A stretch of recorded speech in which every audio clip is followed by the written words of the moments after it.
Good afternoon. Today is Friday, the 22nd of August, 2025, just after 1 o'clock. Welcome to UK Column News. I'm your host, Brian Gerrish. Delighted to have Patrick Henningsen with me in the studio. And we're also joined by Mark Anderson using live link from the States. Well, we've got a busy news for people today. We're going to have a look at, obviously, the negotiations around peace or the possibilities of peace in Ukraine, and particularly looking at that from the point of view of Trump's team. We're also going to have a bit of a retrospective look at who said what around the conflict in Ukraine, and we'll also be pulling apart what the British Ministry of Defence's team is having to say about Ukraine, with some mention of what's up with children.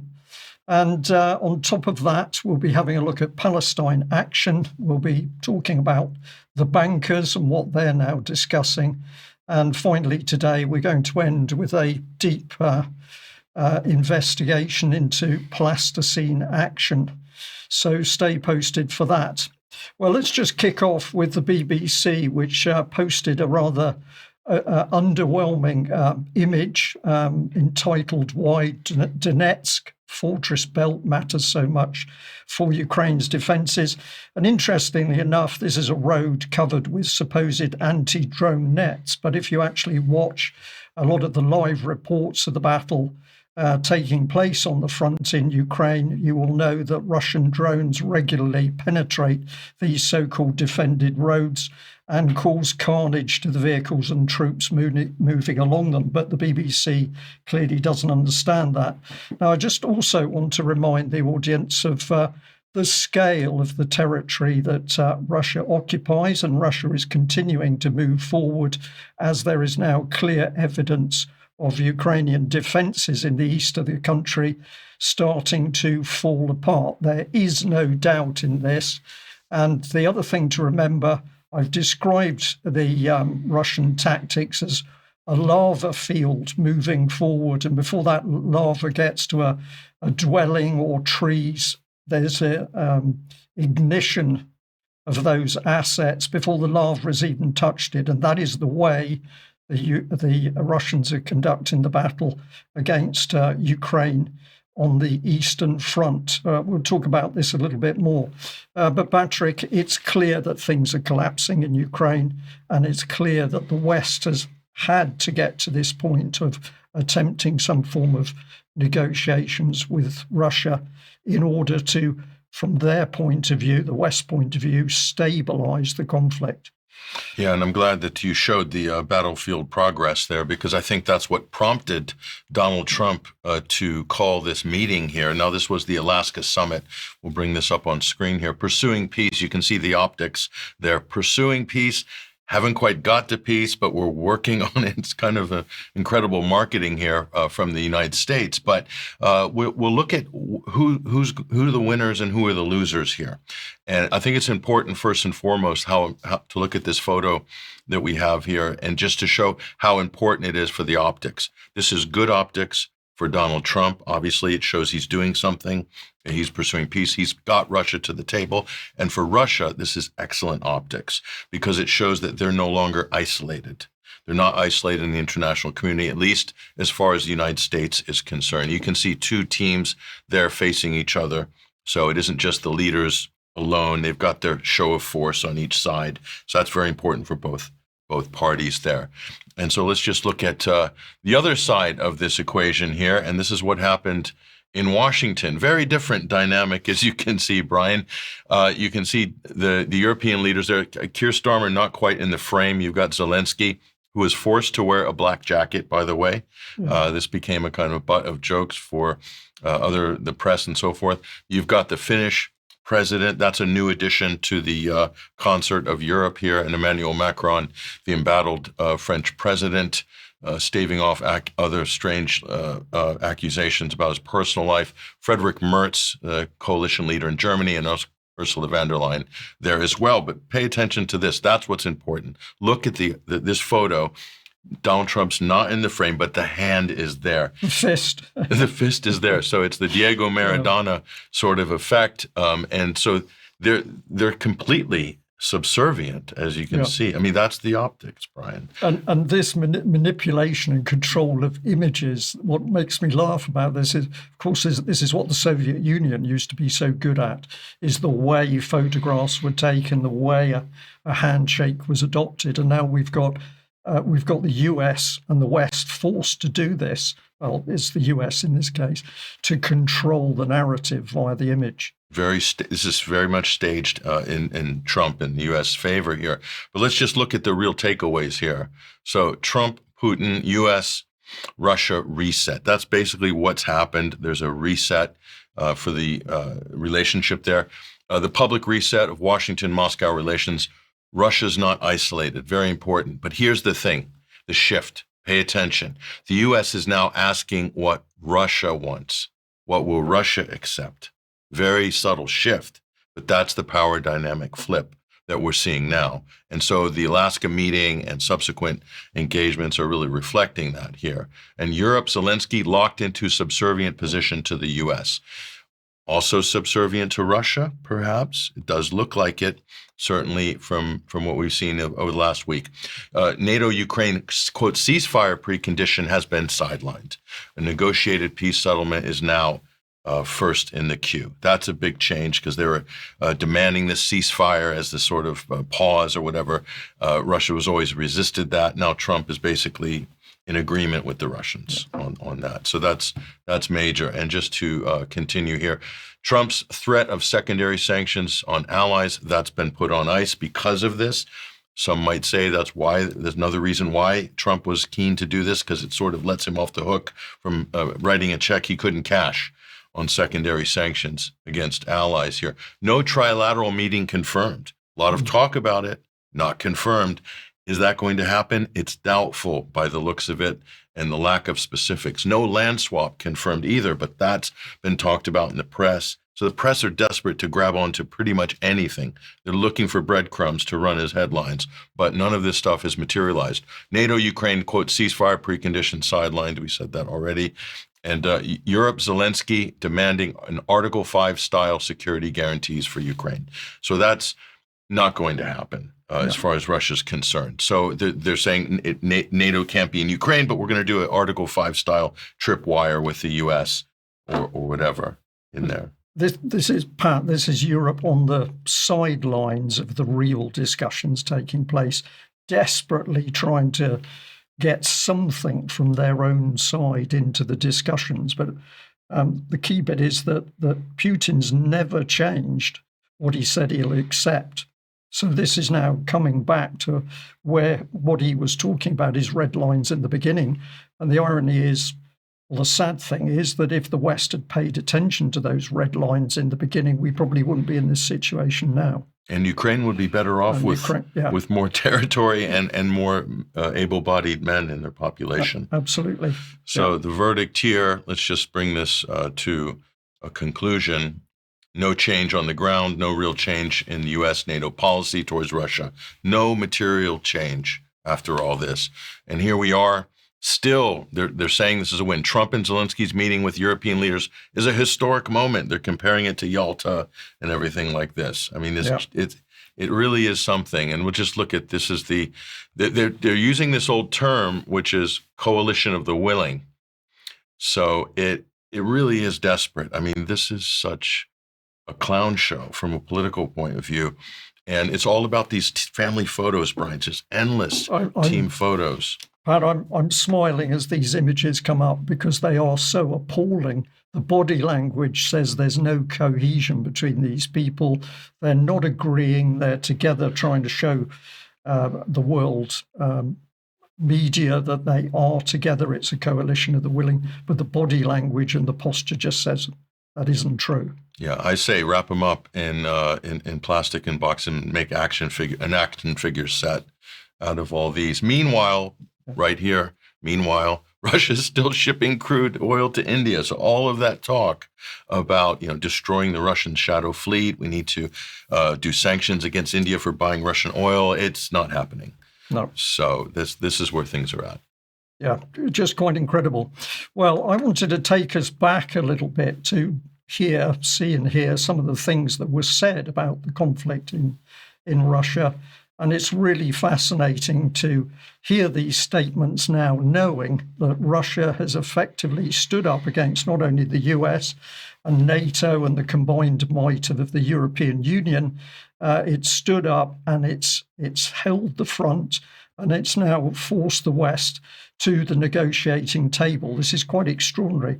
Let's have a look at what Admiral Radakin had to say a couple of years ago when he was talking about the Russians and their incompetence. This is a dreadful mistake by Russia. Russia will never take control of Ukraine. Russia has strategically lost already. NATO is stronger. Finland and Sweden are looking to join. If you look at the Ukrainian people, they've already defeated the original Russian plans, which were to take the cities inside 30 days and in about 6 weeks take most of the country. That's all stopped, and Russia's had to change its objectives, and it's focusing on the east. So if you come down a couple of levels, there's a tactical battle going on in the east of Ukraine, and that's tough. The Russian machine is grinding away, and it's gaining a couple or 2, 3, 5 kilometers every day, and that's tough for Ukraine.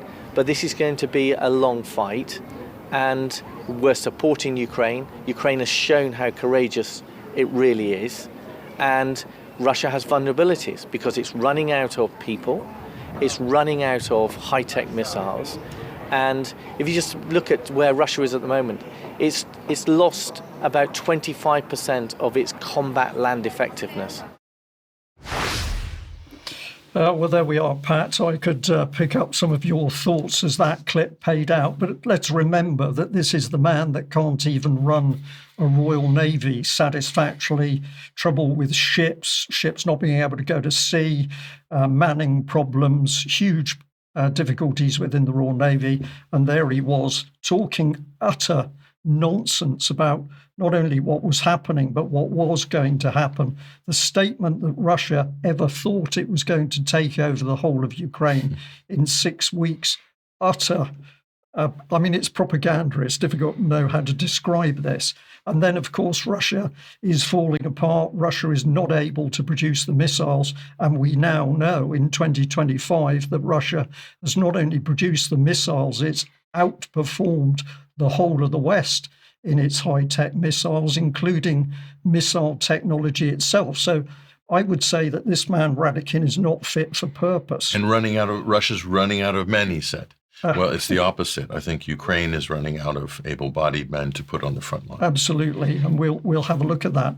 So that was Radakin. Let's have a look at William Hague, who made a brief statement. I've just taken a section of it. Let's hear what he had to say. There's a picture on the front page of the Times, of course. I'll get you more jets, Sunak tells Zelensky.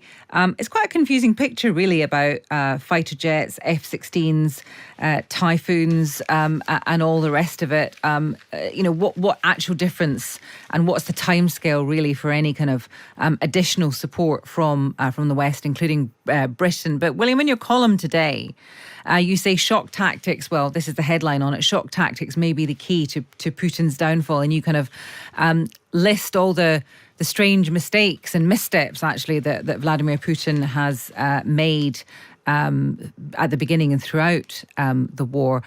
Do those shock tactics involve jets to Ukraine? Well, not immediately, because it takes a long time to put that in place, really. And what I was writing about there is what might happen in the next few months. I was really drawing attention to generalship, really. I think an under-discussed thing. There's been really incompetent military leadership on the Russian side and very good leadership on the Ukrainian side, and this is giving them an opportunity now. Well, there's the key statement. This was more of the same. These phenomenal Western weapons, in this case, jet aircraft, F-16s, were going to completely overturn the whole battle. That turned out to be complete nonsense, just as it was complete nonsense that the West's Challenger tanks, Leopards from Germany, etc., was going to change the battle. All that happened is these weapons have been on the battlefield and destroyed. But it's truly breathtaking to hear the arrogance of these politicians. And I'm really looking, excuse me, at our audience today and saying, if we continue to follow these politicians, they are going to lead us into complete disaster. So let's really pay attention to what's being said to us in 2025. Now, if we go back to 2024, one of the internet analysts that I have supported for a while, I've followed. There are many of them doing really good work. But let's listen to not what the BBC had to say about what was happening on the battlefield, but an internet analyst working on a very small budget. Let's have a listen. My friends, nobody in history managed to break through the industrial area of the Donbass head on. That was until this summer. That was the situation in my last video 1 month ago, right after the Russian breakthrough near Prores along the railway line. And this is the situation now. The only word I can think of to describe all this is a debacle. The worst is that many of these villages were captured intact. The Russians advanced 7 kilometers in this direction, 10 kilometers to the south. Put simply, all the Ukrainian defensive lines are getting rolled over one after the other. Step-by-step analysis of the situation on the Pokrovsk front. On the 29th of August, pro-Ukrainian Telegram channel Deep State UA wrote, "For a long time, the situation in Donbass was quite appropriately characterized as difficult, but controlled. However, now it is out of control. Currently, it seems that our front in Donbass has collapsed." Pat, what's so terrible about this is, of course, we have to listen to what the BBC and its analysts have been saying about the war, most of it distorted or lying by omission or completely wrong. And then we've got the UK Ministry of Defence, which has consistently been talking about the Russians losing and incompetent. But the reality that bloggers can see is what was happening on the battlefield, and that was that Ukraine was beginning to fall apart. Now Ukraine is absolutely on the verge of falling apart, and we've got the massive drive to peace negotiations.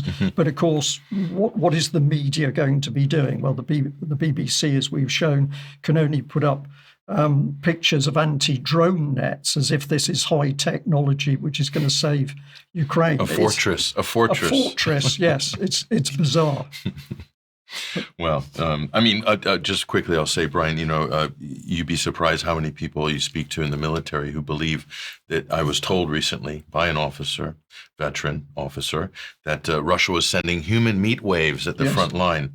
And so if that's what the military thinks, then they're informing the politicians. So, of course, that's what the politicians think. So they have a totally distorted, unrealistic, and delusional picture of the battlefield. And they're basing policy on this. Absolutely. I've occasionally pointed a stick at America because Top Gun was a movie that seems to influence so many people around defence. But now we've got a situation in UK. It's an echo chamber where the whole establishment believes its own propaganda. And your point's absolutely right, Pat, that on the battlefield, amazingly clever work by the Russians in using small groups of men to penetrate Ukrainian defences. And they're doing this with the support of Russian drone technology, which has completely outstripped the West. It's quite incredible. Let's get into the meat of where the trouble came from, and no better place to go than Victoria Newland. Let's listen to her speaking. This is in May 23. And even as you plan for the counteroffensive, which we have been working on with you for some 4 or 5 months, we are already beginning our discussions with the Ukrainian government and with friends in Kyiv, both in the civilian side and on the military side, about Ukraine's long-term future. So you couldn't get more clear than that. Of course, the West absolutely working with the Russians, with the Ukrainians in order to progress the war against Russia. And of course, Newland speaking there, but she was already heavily involved back in 2014 when the whole of the trouble was being created in Ukraine in order to achieve regime change in Russia.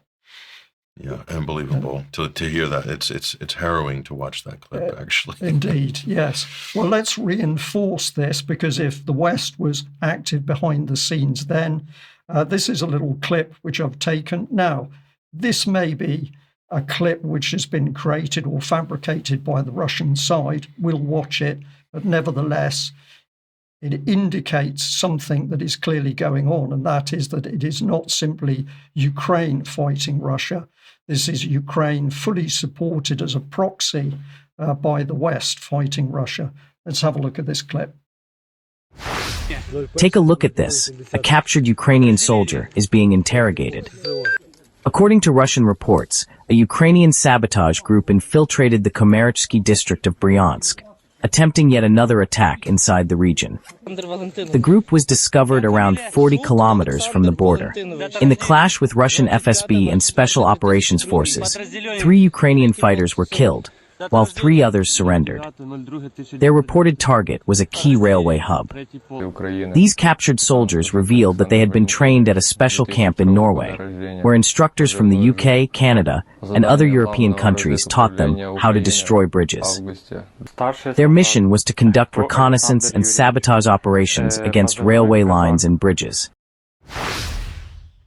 Now, we're putting that clip out today. We're saying we could do with more information to actually validate what had happened, but it fits the pattern. And what are these men saying? Well, it does. It doesn't surprise me at all. That also fits other reportage and things that we've seen previously. Yeah. It's like Operation Gladio. These are like functioning like stay-behind units. Obviously, they're doing terrorist attacks inside Russian territory. And I think, Brian, that's designed to derail and undermine any negotiation. So, again, that shows that Ukraine is not controllable. Neither is Europe, as far as the U.S. and Russia are concerned. So that's going to be a problem for any negotiated settlement. Absolutely agree. This is to destabilize peace negotiations. And let's just put up on screen, I'll just talk through this, but this is the reality. We've shown these sorts of images many times, but of course, this is the tragic view of Ukrainian deaths.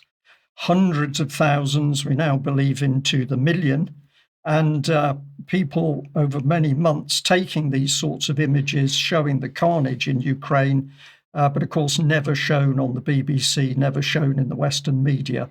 Truly, truly tragic. And until the truth comes out about the Ukrainian casualties, we're never fully going to understand the sheer devastation that the West has helped create in Ukraine. It's Patrick, it's mind-blowing when you actually see death portrayed in this way. Last official total from Zelensky last December was 44,000 troops dead, Ukrainian troops. I mean, come on. It strains. Well, we'll just end this segment by actually having a little look at statistics, and we pop this one back up. Now, I'm saying that these are documents. They're alleging. We haven't confirmed them, but they provoke discussion on how many men Ukraine has lost. So these are documents allegedly hacked from the HQ of the Ukraine Armed Forces, claiming Ukraine has lost 1.7 million men killed and missing. Now, I find this strange. It's killed and missing. It's not killed, wounded and missing. But nevertheless, this is a figure which starts to concentrate the mind about the carnage on the battlefield. If we actually go and have a look at the Ministry of Defence in UK, they're talking about a total of 790,000 Russian casualties. And if that is correct, and the kill ratio has been 3 to 4 Ukrainians per Russian, then we are looking at these sort of greatly increased figures for the Ukrainian dead. On a contrast, if I go and look at Media Zona, which is working together with the BBC News Russian service, these are volunteers having a look at publicly available material in Russia and elsewhere to do with deaths of Russians in the military campaign, then we see some rather different statistics. So they are saying 121,500 Russian deaths up until the 29th of July 2025. But what's particularly interesting is if you have a look at this graph, you can see that into June 2025, as the Russians are attacking on many of the fronts in eastern Ukraine and advancing, their casualty numbers are falling and falling. And I'm going to say, Patrick, this is a key sign that Ukrainian defences are crumbling because they can't withstand the Russian assault. So the Russian casualties are declining. The contrary argument is that Ukrainian casualties, as they become routed or they fall back, Ukrainian casualties are increasing. The data there is quite compelling, and it's very much in line with the sort of ratios that we've seen in other reports. Obviously different than what the U.S. and Kiev are saying and what the British government are saying. Yeah, absolutely. But one thing we can be sure of, huge casualties on the Ukrainian side. Public not told, because if the public really understood it, everybody would want this war stopped. Here's the Sun. They, of course, are ramping things up as peace talks go on. Russia would suffer 2 million more casualties if it tries to take Ukraine's 4 eastern regions by force. No mention of the dead Ukrainian proxy soldiers. It really is terrible. Now, we'll end on a bit of propaganda from the UK Defence Intelligence Organisation. Because they put this post where they're really outraged that Russia has been militarizing education by teaching youngsters effectively about drones, unmanned aerial systems. So it says that Russian children and young people are being taught and trained in the operation of and technical underpinnings of uncrewed aerial systems. Well, this is truly outrageous. But what's surprising is that if we look a little bit closer on Defence Intelligence Twitter page, X, we find a surprising video. Let's see what the video talks about.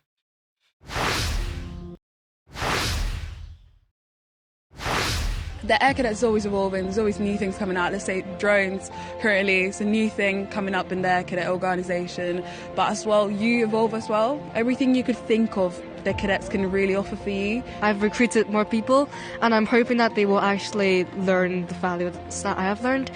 You won't realise this now, but all the skills and even the teamwork, the leadership, the mechanics that you're doing, the drone qualifications that you're obtaining now will set you in such good standard for when you leave.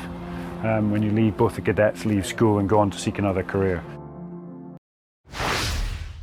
So, Patrick, it's nearly difficult to describe this. It is so disgusting that on one hand, those nasty Russians are teaching children how to use drones. And then here we are in UK where exactly the same thing is taking place. But apparently for us, it's okay. Yeah. I'd just add this in, if I may, because, of course, the man talking to those youngsters and encouraging them to learn, amongst other things, about drones to help their future careers is Al Khan's MP. And I just wanted to point out that this man does have a distinguished military career, 24 years with the Royal Marines, apart from anything else. He has a medal. So really, really depressing to believe that this man cannot see through the propaganda which he's now helping to promote to young people. It's Soviet level propaganda at this point. And I love the blue Peter sheen they put on with the kids. Cool, just playing with the drones. Just toys. It's really cool. It's a chill job. I mean, they make it really sound really kind of interesting and fun, killing people in trenches and things like that. Yeah, very good. Okay. Mark, let's bring you in because whatever happens with the war in Ukraine, if the war comes to a close, whether it does or it doesn't, we know that the bankers have already moved into position to make sure that profits are high. And of course, all of those rare earth minerals and the assets, the land, the farming produce is going to be hoovered up by the West. What's being discussed behind the scenes?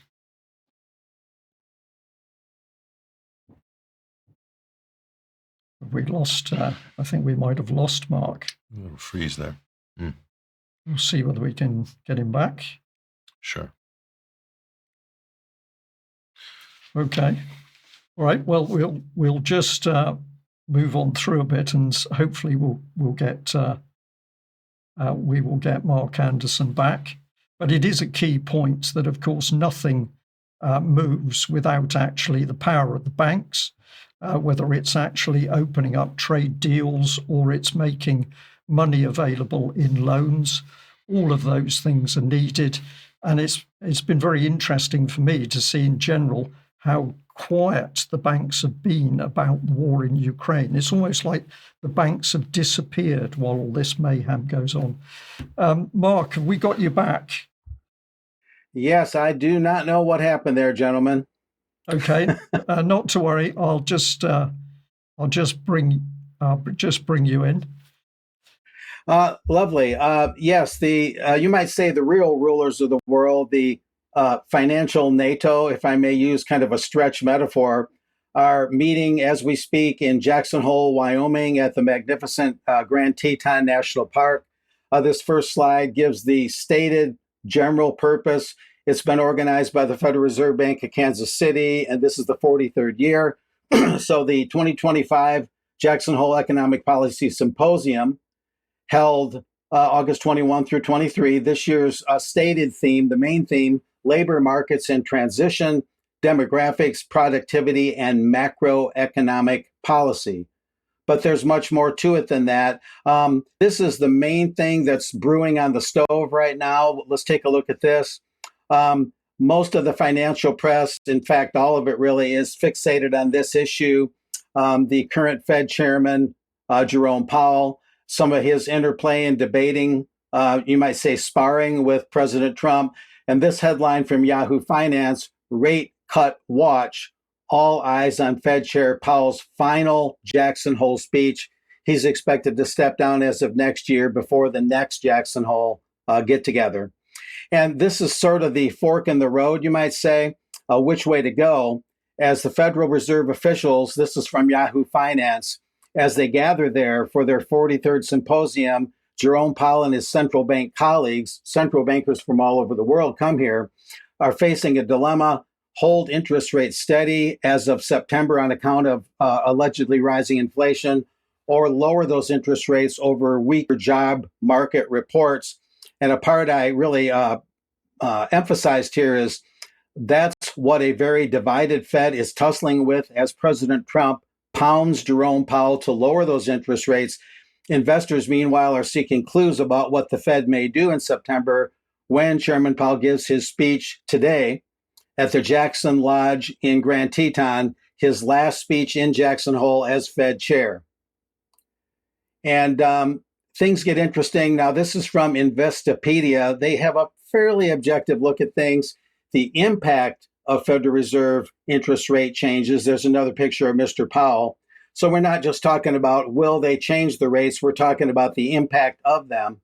And I've got an important informational chart here I'd like to show on screen on the next one, because this kind of gives a bullet point of what the Investopedia is putting out there as the most important things to consider. But they're questionable in a lot of ways. I've looked at monetary policy a long time. That's sort of one of my specialties. They're saying low rates equals high inflation pretty much across the board, but I put a question mark on it. And these points are as follows from Investopedia. Central banks cut interest rates when the economy slows down to encourage economic activity and growth. Of course, there's some truth to that. The Federal Reserve, or the Fed, raises rates when prices are rising to limit inflation. That's a very shaky, mixed bag kind of claim.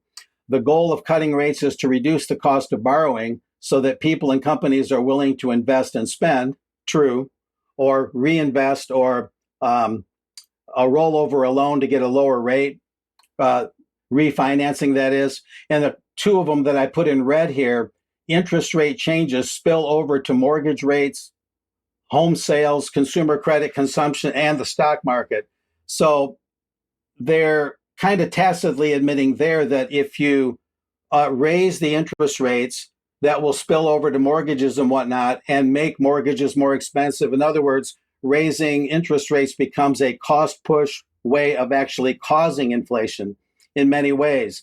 If everybody's loans are more expensive, if your credit cards are more expensive, and you're a homeowner, your mortgage goes up, let's say it's a variable rate mortgage, you're going to have less money for food, less money for other necessities, less money spent at local shops, things like that. So for the financial press to pretty much say that raising interest rates will actually tame prices and bring prices down is a specious mixed bag argument at best. Now, remembering that bankers from all over the world are meeting in Jackson Hole, and it's not just about Jerome Powell and Donald Trump. I looked up a couple of things here, Brian, and here's something that is from March of this year from the European Central Bank. Let's take a look at this.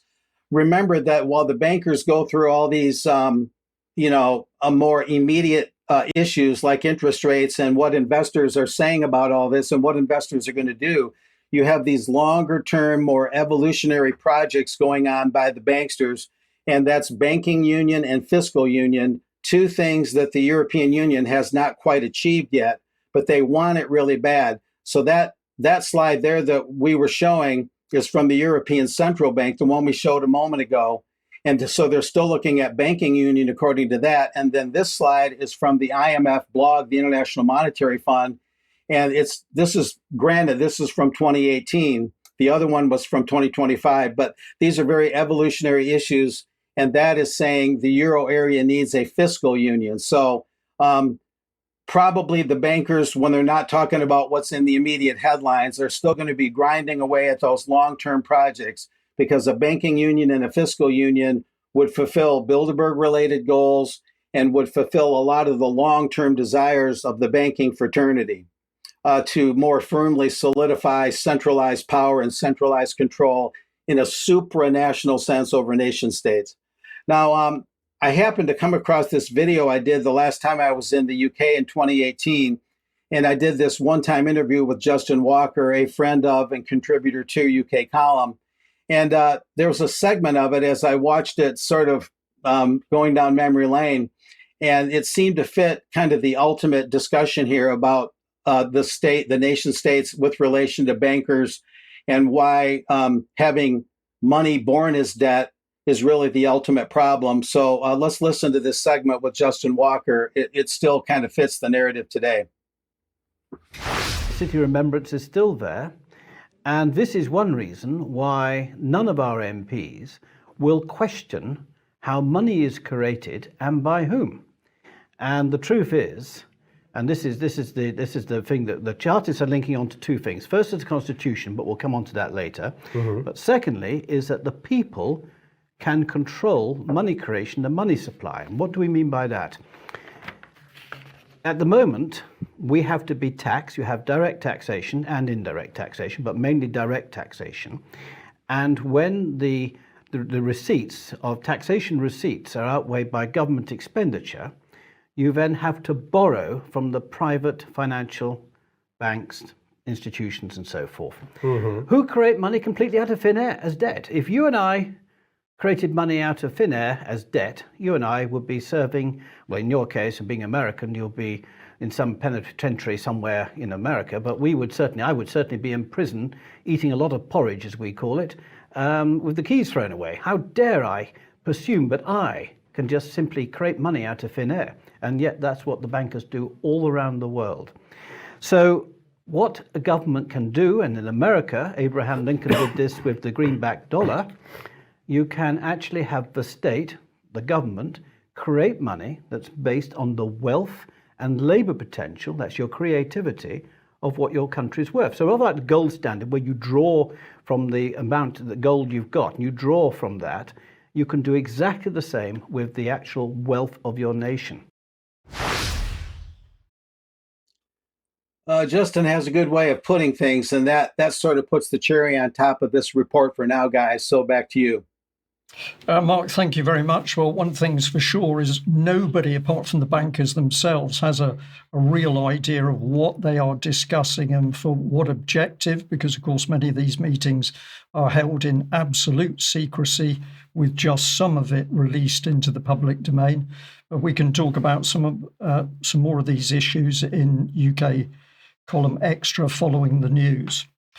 Well, the important thing for us to say is a huge thank you to everybody who supports UK Column. We can only do this with your financial support. So if you're paying monthly, or you're a paying member, or you're donating to the column or buying through our shop, a huge thank you. And if you're not, then go onto the UK column website, press the blue button, and you can make a choice as to how you support our work. But a huge thank you to everybody supporting us to date. Now, tonight, weekly banter will be going out at 7 p.m. With Germ and Mike Robinson and Charles Mallet, so that will be interesting. And a reminder that the UK column team will be at the Hope Freedom Festival at the weekend. We're looking forward to it. I think the weather forecast is good, and I'm sure there's going to be a lot of people there having a lot of fun. There are still some tickets, I believe. You can get a 50% discount, so they're being very kind if you use the Freedom 50 tag if you order. We'd love to see you there. A lot of other people will be there to meet and chat and make new friends. So if you can come along, please make the effort. It will be great fun. And also, we'd like to say some tickets left for the UK column on location in York. Those have been going very quickly. We'd love to see you all there. But obviously there are only so many tickets. So if you haven't bought a ticket yet, get onto the UK column shop on the website and you can make that purchase. And we've got Andrew Wakefield and Tess Laurie here, two speakers. Next week we'll be announcing more speakers and building up the strength of the conference. But it's going to be a fantastic event in a really wonderful location. So do come and join us. Now, Pat, I think that brings you back with us, and the subject is Palestine action.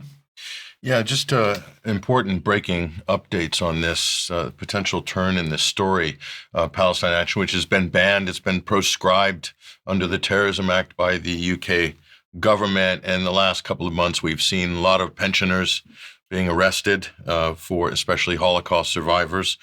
Usually in their 80s or older. Dangerous people. The most dangerous, apparently. So we've seen a steady stream of this, but there's been a break in the story recently, Brian, and I think this is quite significant, and we'll find out just how significant very soon. But here's WikiLeaks. Okay, leaked Palestine action report shatters the case for terror listing for the proscription of Palestine action by the UK government. The leaking of the key JTAC, Joint Terrorism Analysis Center, assessment of Palestine action by Craig Murray, journalist Craig Murray, confirms suspicions that the government was advised that the group focused on its actions, and it didn't provide any evidence for the accusations here. And that is the man who broke the story. And this is what Craig Murray is saying. Yvette Cooper, Home Secretary, is lying.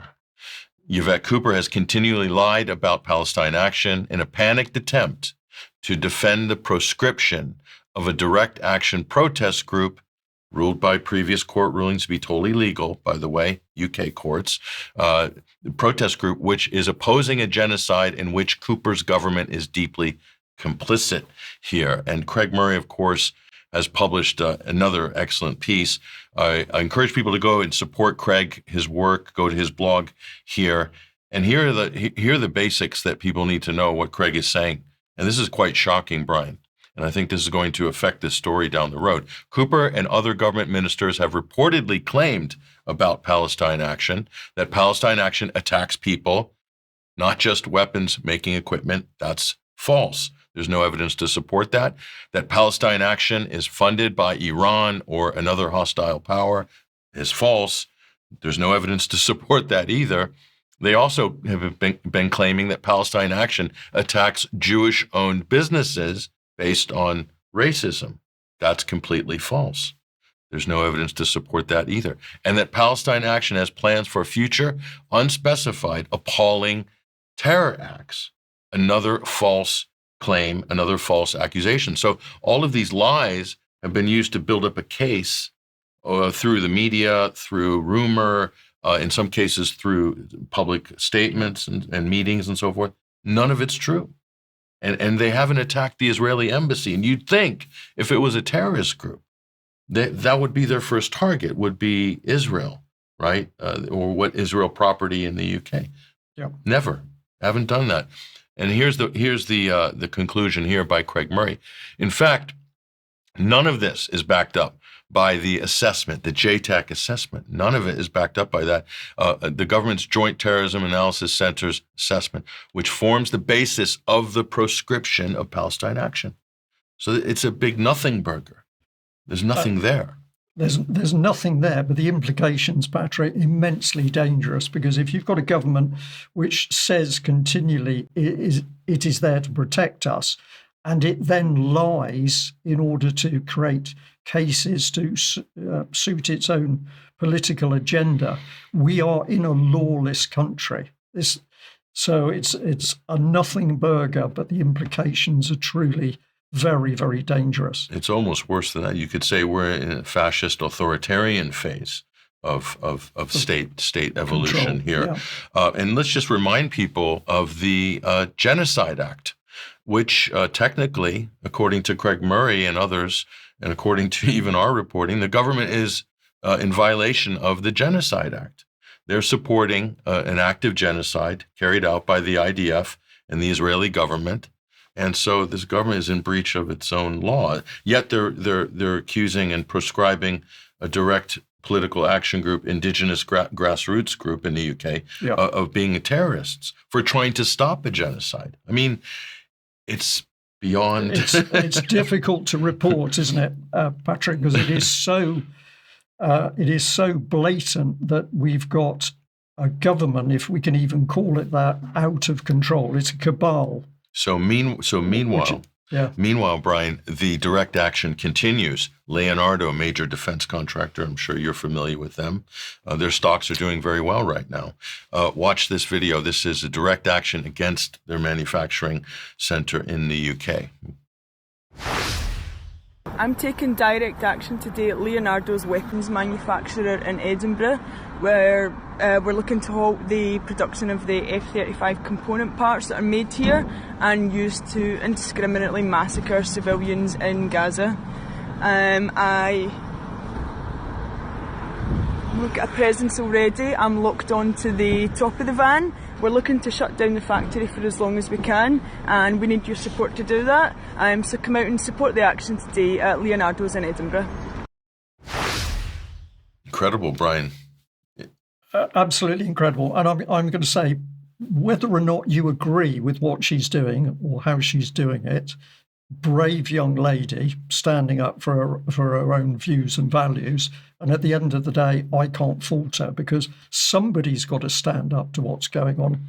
If the government's not going to do it, our MPs are not going to do it. It's going to take young women like this. Well, she has the law on her side. We reported on this program, Brian, previously that Keir Starmer himself ruled, while he was in the judiciary, ruled in favor of the direct action protests. That they were clearly trying to stop a greater crime and were doing so out of conscience, and therefore it was protected by the UK law. I mean, so this is quite an extraordinary situation, really. And so if we've got a chaotic system where nobody quite knows what's happening, nobody quite knows what the law is, one minute the state is encouraging, the next minute it's clamping down, this has come about because the state has been developing policies on the hoof in secret, and most importantly, it's been lying to the population, and it's now coming back to bite them. And let's look at Private Eye, of all places. We'll bring this up on screen here. This was caught out by some keen observers on social media. Elbit Systems, this is another Israeli arms manufacturer. They've just landed, according to this, a $2 billion contract with the MOD. So, and this is one of the targets of Palestine action. Is that a coincidence that these two things have happened in succession? I mean, I don't think so. No, I don't think so either. It's like witnesses disappearing or dying in court cases, which we talked about earlier in UK column news. So there is a picture building here that persons unknown are in control of the government and its assets. So let's look at what Andrew Feinstein had to say about this. Obviously, he's done a lot of work in the arms control area as well. This is astonishing. Elbit Systems, the appalling arms company at the center of Israel's military-industrial complex and a key participant in an ongoing genocide, is about to win a highly sensitive UK defense contract worth £2 billion. Has the government no shame? No wonder they had to proscribe Palestine Action, who had forced the closure of 3 Elbit Systems factories in Britain. If this contract is concluded, it will indicate the depth of the UK government's indefensible collusion with Israel. And so it's pretty obvious what's going on there. And we'll bring this up as well. Another company people don't hear a lot about, Rafael. Romania has signed a $2.3 billion arms purchasing deal with Israeli state-owned Rafael. The deal is expected to be partially funded, subsidized by the EU. This is immoral, illegal, and stupid, says BDS here, who issued this poster. We call for a European-wide pressure campaign against EU money being used to fund apartheid Israel's genocidal machine. And Rafael, they've got offices in the UK, Brian. Absolutely. Well, this is one of the key things that we can no longer distinguish between national defence industries under the control of our own government and cartels and partnerships with foreign companies with whatever their vested interests are. And to see Israel coming in at this level, on top of the fact they are already fully partnered with our intelligence systems, GCHQ, etc. Francis Maud MP brought that lot in. We are being taken over, in my opinion. Prepare to be shocked, Brian. Declassified UK went looking for the head offices of Rafael in Paddington, right. And this is what they found. We did find one other address that's linked to the company, and it's here in Gloucester Place in central London. On Rafael's website, it says that its UK representative is a company called Urcas BV, and it gives this address for it. But looking at the building, it seems a bit run down. There's paint peeling off the front door. It seems hard to believe that a big arms company would be based in an office like that. Excuse me, do you work in this office? No, this is not an office, you know. Hmm? It's not an office. It's not an office? No. Do you know what it is? What are you looking for? I'm looking for a company. Actually, I can see it there, Urcas BV. But you've never seen anyone coming or going? No, and I'm always sitting notes. Oh, really? Yeah. That's very strange, isn't it? There's like... We're trying to talk to one of the companies that's meant to be based in this building, but there's nobody based in there's no one here. No, the building is empty. It's empty? Yeah, for the last 6 years or something like that. 6 years? Yeah. Okay. So on that door there, it says the name of the company that we're looking for. What was it? Urcas BV. Have you never heard of them? No. We've been here how many years? I don't know how many years, but we've been a long time here. So this was empty for a long time. Yeah, okay. Perhaps they're like bankrupt.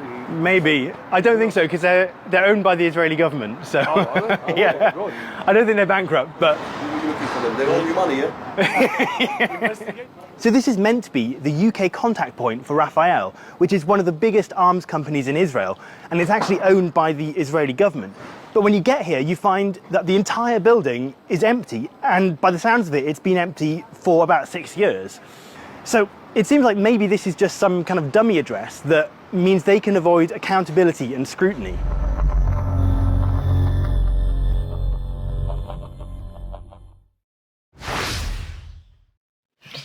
That's what we're dealing with. Absolutely.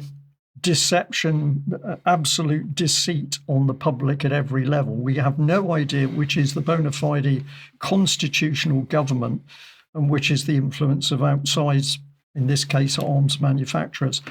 A lot to talk about in today's Extra.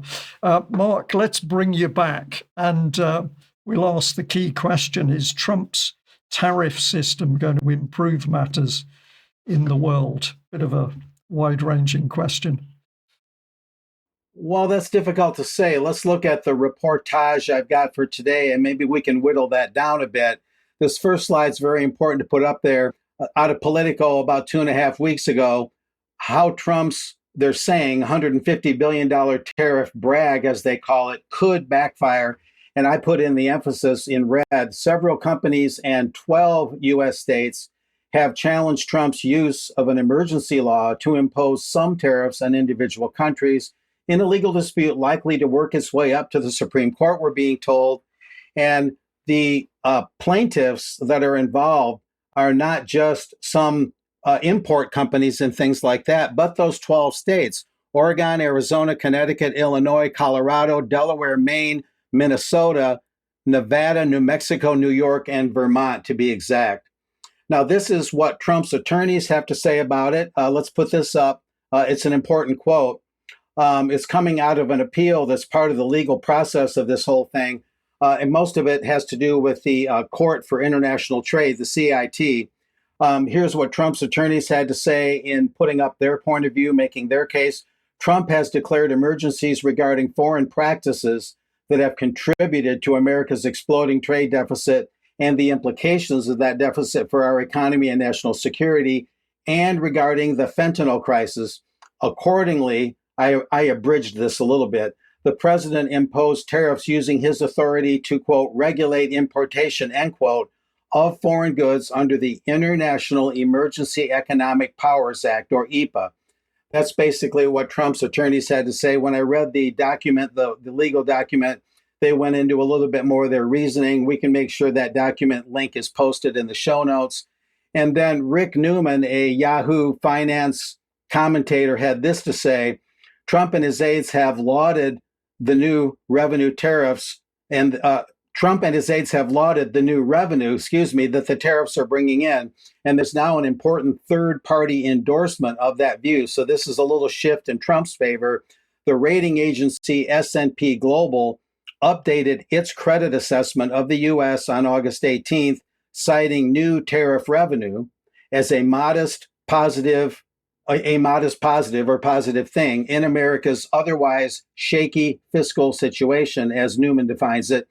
The S&P called new tariff revenue robust and said it has potential to offset other actions likely to worsen the U.S. debt profile. And he mentioned the total federal debt recently surpassed $37 trillion. And earlier in the show, I talked about how money should not be born as debt. So you can see that it's a systemic problem. Anyway, external revenues are up. Everybody's admitting this. The U.S. has collected 131.5% more tariff revenue so far this year compared to the same period last year. Monthly tariff revenue has more than tripled. Fiscal year 2025, which concludes September 30th of this year, revenue from customs duties reached $108 billion as of June of this year, representing a 94.3% increase compared to the same period last year, the same segment of the fiscal year last year. And since April of this year, U.S. government has collected a total of $100 billion in tariff revenue, 3 times the amount collected during the same 4 months last year. So there is quite a bit of revenue flowing into the Treasury. Theoretically, and it would depend on a lot of conditions, the more revenue the government could bring in from tariffs, not only the better its credit, but the less it would have to borrow. It could use tariff revenues more directly as part of its overall revenue collection. And as Justin Walker mentioned, the more the revenues from taxation take care of spending needs, then the less borrowing that has to happen in the first place. But that's a slow and winding process, needless to say. So this is the latest. If you want to get into it more in extra, we can. But that's the latest. Trump has a definite legal battle here, evidently, and you don't hear a lot about it. So what they're ultimately saying, though, is that it's conceivable that if it's found that some of the tariffs are improperly arrived at or somehow not legitimate, Trump would actually have to return the money to some of the states and or the companies that are affected. So whether that happens, I don't know, but it's interesting to consider. Mark, thank you very much for that report. And yeah, a lot of questions in the wings. But if you owe $37 trillion in debt to unaccountable individuals, this is a mafia system at work. Let's save the debate to UK column extra in a few minutes. Pat, let's bring you back in. You're on the deep investigation of plasticine action. Well, if you watched Wednesday's news program on the UK column, you'll have seen this segment here where you rightly highlighted the incredible actions by the police of arresting people with plasticine action T-shirts under the Terrorism Act. So we decided we've done a deep dive into plasticine action. And let me tell you, Brian, what we have found is absolutely shocking. And I'm sure it's going to shock our viewers as well. We'll bring this up on screen here. Plasticine Action, it looks like a splinter organization that has grown out of Palestine Action, obviously, and rightly. There's a big security alert around this in terms of public safety. And I can't believe it. I just really, can't believe how easy it is, Brian, to get your hands on some of this terrorist paraphernalia. All we really did here is go on to Amazon. I typed in plasticine morph animation kit directly into Amazon, and this is what came up. You will not believe this. Look at this. A plasticine kit, animation kit. This is basically allowing children, members of the public, to get their hands on what can only be described as terrorist paraphernalia. This can be used to make terrorist propaganda, stop motion animation. It's just unbelievable how easy it is to get a hold of this. And this is openly available for the public. There's no age restriction on this. So, what does the online safety people have to say about this? Unbelievable. This is a dangerous... They're probably behind the curve. They haven't really caught on to this, Patrick. It's a very dangerous outfit here. And so we'll look at... It gets worse, Brian. It gets worse. This is the video. It's basically giving instructions of how to make plasticine characters and how to do animation, how to make terrorist propaganda films, basically here. Look at this, how easy this is. Anyone can access this. Children, think about when Christmas comes, how many people can just order this? And it's going to be in, potentially hundreds of thousands of UK homes, just like that. Look at this. This is incredible. It's pretty blatant, as it is. Said. And, we doing a deep dive, obviously, Brian, we pay attention to the real granular details here. And if you look, just notice the upper right-hand corner there. We're going to blow that up a little bit here. Look at that. That is just, it looks like a Jolly Roger, doesn't it? Looks like a pirate's hat. Well, terrorist of old. It's only age which has made a difference to the intent, isn't it? It could very well be ISIS. We could say this is very similar to the ISIS color scheme. Is this a proscribed organization? That's the big question. And if so, there is some confusion around this as a proscribed organization. Obviously, here's the Foreign Secretary, David Lammy, with Mohammed al-Jalani here, the former deputy head of ISIS. Obviously, there's a lot of confusion about ISIS and al-Qaeda as a proscribed organization. Nonetheless, I just wanted to, it's good that we point this out. And it's not only that, we really have to expand the scope of this investigation, Brian, because there's other characters that are going to have to be brought into the frame here. If you're talking about plasticine, caricatures, and some of the nefarious things that can be done with this, let me assure you, these are not cute little gummy toys here. This is a gateway drug to terrorism on our street, Brian, and this is something that people really need to be concerned about. And, this was a real risk on my part, but people need to see this. We actually got a hold of one of these terror kits from Amazon. And be careful. This is a plasticine stop motion animation kit. It even comes with an app, Brian, that children can make stop motion movies of Morph. And, I never viewed Morph in that way. But now after the government's arresting plasticine action protesters for wearing a plasticine action T-shirt, I'm now looking at Morph in a very different way. I'm sure the operation will be expanded, and things like this will come under the prescribed nature of the organization, I can imagine. So you can download the app on Google Play and on the Apple Store as well. Nobody's stopping this. This is just unbelievable. I don't know. Anyway, we're going to keep our eyes on this story, Brian, and rest assured, if we find any other plasticine caricatures or anything else that we think might be a threat to the public, we're going to comment. Yeah, and it's not only that, Brian. Think about how much perfume is openly sold on Oxford Street, shrink wrapped, in light of the Novichok incident as well. Nothing's being done about that either after the chemical weapons attacks on British streets. So, we're doing our best to keep an eye on these things. Good. Patrick, thank you very much for that. I look at the audience in the eye and say, this is the state of affairs in UK, that we have to resort to some dark humour in order to point out the crass, unaccountable behaviour of the British government, because while the British government is playing games with the public who are protesting in the background, the genocide continues, fully supported by the British government with its favourite arms manufacturers. So we'll leave it there. Thanks for the humour at the end of the week, Patrick. But viewers and listeners, be in no doubt that we see the seriousness of what's happening in the world. But using a bit of humour to stay sane is not a bad thing. One last thing, if we bring this plasticine action up on screen here, and Homeland Security, that is basically their threat levels that they're issuing here. We have to update that for this particular threat. So we just want people to know that the government, even the US government, has taken notice of this. Thank you very much. We must end there. A very big thank you to you, Patrick, and Mark Anderson for joining me today, and also viewers and listeners wherever you are in the world.